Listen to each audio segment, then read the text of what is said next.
presented by DodgerBlue.com. My name is Jeff Spiegel, joined today by Daniel Starkand, continuing our series of free agent previews with the Dodger players who are free agent. And Daniel, I don't know if today is a good day or a bad day for you because we're talking about Corey Seager. Jim Bowden published his top 25 free agents. Corey Seager, number one on that list. Projected to make 10 years, $320 million was his projection. Slightly lower than Lindor's 10-year, $340 million deal signed just a year ago. How are you feeling about Corey Seager? As president of the Corey Seager fan club, are you feeling nervous with Corey Seager entering free agency? I mean, I'm feeling happy for him personally because I know he's about to make a lot of money this winter. As far as remaining with the Dodgers, I'm definitely nervous. I don't think the likelihood is all that high just because of the Yeah. dollar numbers that you just threw out there, like 10 years, 320 million. That's a lot of money. The Dodgers have a lot of other free agents. I'm sure they'd like to resign not just this winter, but also in the years to come. They already gave Mookie the Yeah. 12-year deal. To add 10 years of Seager to that, that ties up a lot of your money for a very long time. So, I'm not feeling too confident he's going to be back with the Dodgers. I'm happy for him that he's about to get paid. Um, but yeah, so I guess you asked if this is a good or bad thing. I'm not really sure, Okay. to be Well, Corey honest. Seager, as a recap, turns 28 in April. He posted an 8.8 wins above replacement over the past 3 seasons, which is good. But what's fascinatingly working against Corey Seager is that he is coming to be a free agent in a very complicated shortstop market. Trevor Story is a free agent. Carlos Correa is a free agent. Marcus Semien is a free agent. And if you're the Dodgers, you've also got a guy by the name of Trea Turner who is going to be a free agent a year from now. All of these guys, Javi Baez could be another one. All of these guys playing the same position that Corey Seager does. Now, what's fascinating about Seager when you compare the numbers is Correa and Story are the elite defensive options of the group. Seager, for example, is a average, we'll just say average, okay? There are some people that might argue below average. Other people might argue slightly above average. We'll just go in the middle. He's an average defensive shortstop. I think most people, Dodger fans especially, think his long-term position is actually at third base and not at shortstop. Offensively, though, he is the best of this bunch. By any metric that is not strictly a counting metric, when you're talking about OPS, you're talking about weighted runs created plus, Seager is the best of the bunch offensively.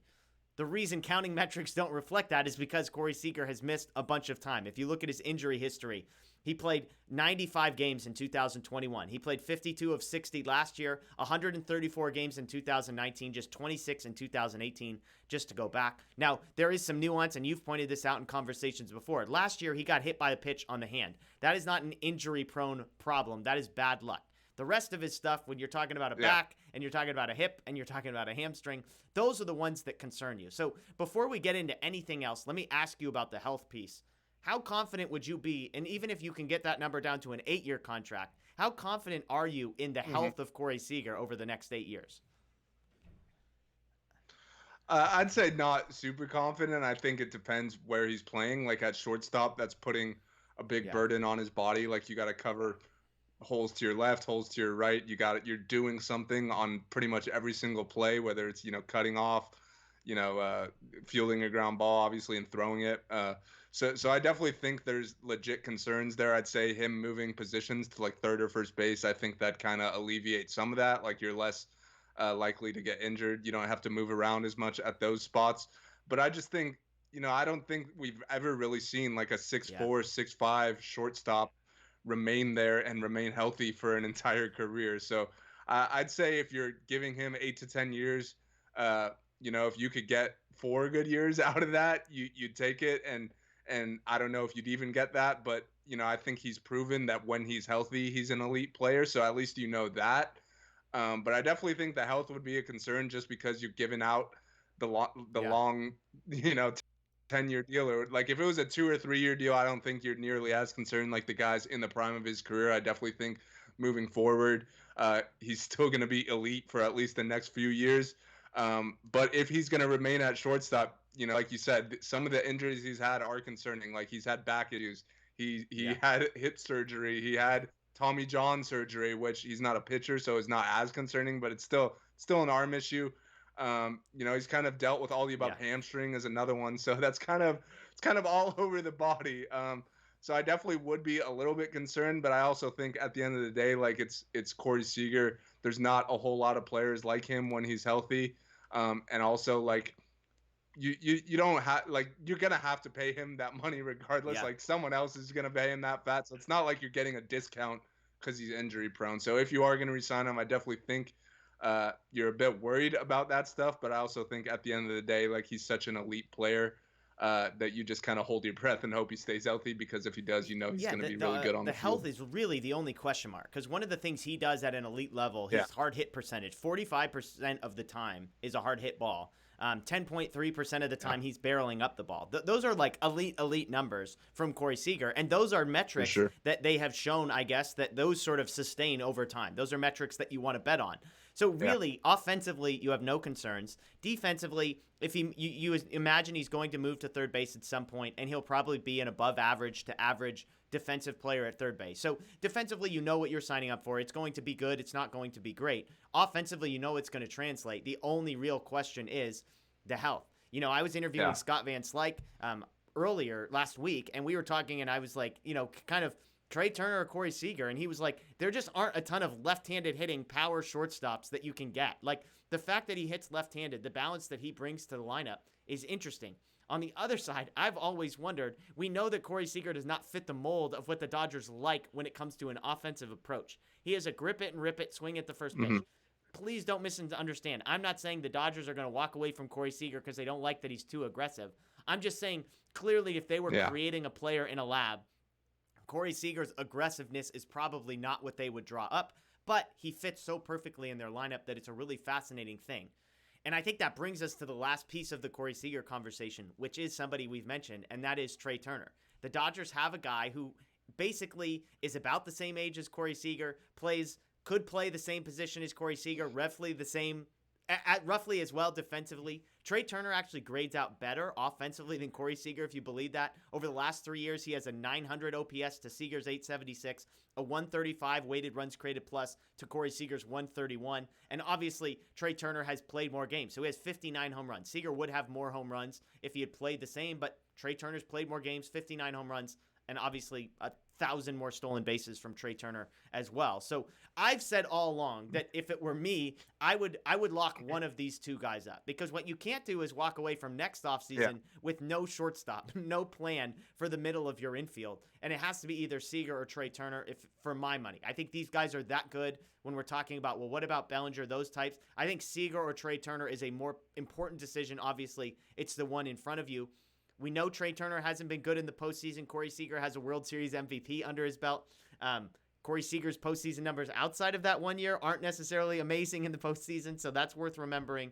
How would you handle the Trea Turner Seager? If it were me, I would offer both of them the same contract and basically say whoever signs it first gets it and see what happens. That would kind of be how I would play it. How would you play that?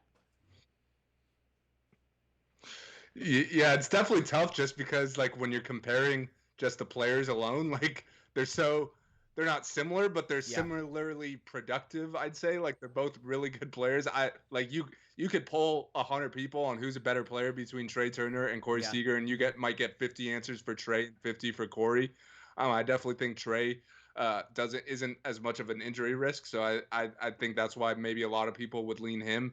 But yeah, I definitely think they're only going to be able to pay one of those guys. I don't see a scenario where they give both of them 10 years, 300 million or whatever. Like that would be a lot of money to hand out.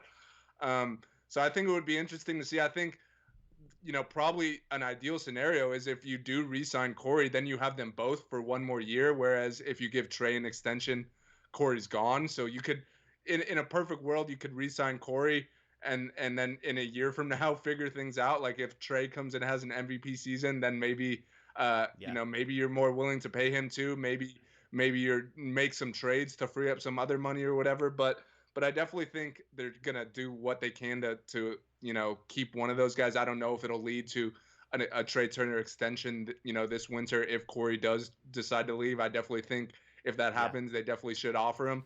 I don't know if I'm just going and offering Trea right away until I see what happens with Corey. But I don't think you could really go wrong either way. You mentioned the postseason numbers. Neither are that great outside of Seager's 2020, which was awesome. Like I definitely think that has to be acknowledged. But I don't know how much when you're deciding to sign a guy for a 10-year deal. I don't know like how much merit you're putting into the postseason numbers, even if they are really bad. So all this to say is you can't go wrong either way. I'd probably slightly lean towards Seager, like if the money's the same or whatever. Just because you'd have them both for a year and then you could figure it out after we win the World Series next year. I kind of like that option the best. But, let's say Corey does end up elsewhere. And if he does, like, I wouldn't fault the Dodgers at all. Like, there's logical reasons to not give him all that money, as we've talked about this whole time. If that doesn't happen, I definitely would love to see them go and talk to Trea about an extension right away, as opposed to waiting a year. And like you said, if you lose both of those guys, then they've really mismanaged this whole situation. Because normally when a star player is up, you have no leverage as the team, and yet right now they do, because with Corey Seager, it's saying, hey, you're in the market against Correa and Story, who are in the same age group, and all guys who are going to get paid roughly the same amount of money. Now, are there 3 teams out there that are going to shell out $35 million a year over 8 to 10 years for a shortstop? I don't know. We know the Yankees are involved, and that's one, and the Dodgers might be 2, but is there a third team? Plus, you have Semien, who's a little bit older guy, so he's going to be available for, maybe roughly the same dollar number, but on a much shorter deal, maybe 4 or 5 years. Baez is kind of the same guy, somewhere maybe a longer deal, but less money annually. So for the Dodgers, it's like, there may not be 5 teams for all of these guys. So someone might be left holding the bag. Yeah. And if you're Corey Seager, I think the injury concerns are the biggest wild card, because Bowden's got him ranked the #1 free agent, but I wouldn't be surprised if Correa and Story come off the market first and Seager's left sitting there, because teams are worried about giving him 10 years with the injury history that he has. And if you're the Dodgers, not only do you have that in your favor, saying how often does a free agent leave that's a stud, and yet there is a flood of guys at his position. But not only that, the Dodgers can look at Seager and say, if you want to be here, if you want to win, then we can sort of dictate some terms, because if you say no, we've got a guy in Trea Turner. So I think the Dodgers have some leverage. I'll be curious to see, because if they let all these guys sign and they don't extend Trea Turner, well, then they lose all their leverage, because then Trea Turner's like, now you need a shortstop, and when I leave next year, I'm not going to be facing the competition of Correa and Story and all these other guys. Like, I'm going to be the only prized possession, which means my price is going to go up, and it might actually cost more to keep me than it would to keep Corey Seager. So really, really fascinating gamesmanship. I'm glad Andrew Friedman is the guy running this decision-making process, because I know he's a guy that both of us have a lot of trust in. So we'll see what happens. I think of all the Dodger free agents, Seager obviously will be the most interesting because of the demand that he might garnish and just being where he is right in the prime of his career. So let us know. I mean, would you trust Corey Seager with a 10-year deal at $35 million a year, $32 million a year? Do you feel good about that? I don't think a shorter deal. People are like, well, I'd sign him for 5 years. That's not an option. Someone's going to give him 8 to 10.